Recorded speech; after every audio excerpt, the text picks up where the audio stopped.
Hey everybody, Neil Thompson from Teach the Geek here. I work with technical professionals so they can present more effectively, especially in front of non-technical audiences.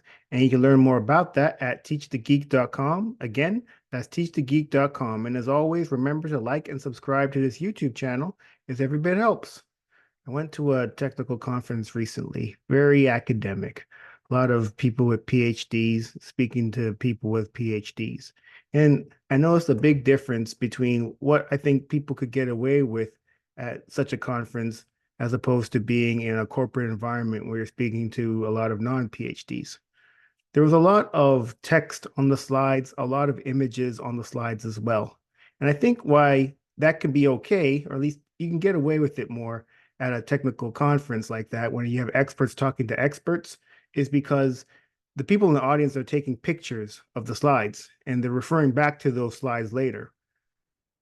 But in a more corporate environment, that's not happening. The CEO is not going to bust out his phone and take a picture of slides if you're giving a project status update.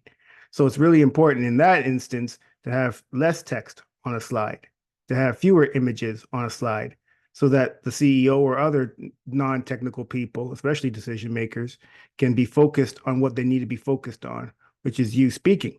Plus, also, it eliminates that urge we may have as presenters to read slides. Now you don't have that option since there's very little on the slide to read. And it also having fewer images, it helps with the people in the audience, if non-technical people, be able to focus on which image they're supposed to be looking at any given time. Because as I said, if you're a technical person giving a presentation in front of other technical people, experts talking to other experts, and they're taking images, they don't mind that there's a lot of text on the slides. They don't mind there's a lot of images because they're going back to those slides later anyway.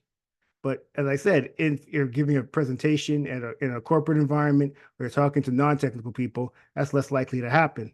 So you really want to make sure that the slides that you do have, they're not chock full of text, they're not chock full of images, and that the people who are in the audience, the non-technical people, are focused on what they need to be focused on, which is listening to you give the presentation. So hopefully that's been helpful. Again, my name is Neil Thompson. I am the founder of Teach the Geek. I work with technical professionals so they can present more effectively, especially in front of non-technical audiences. And you can learn more about that at teachthegeek.com. Again, that's teachthegeek.com. And as always, remember to like and subscribe to this YouTube channel as every bit helps. Thanks and have a great day.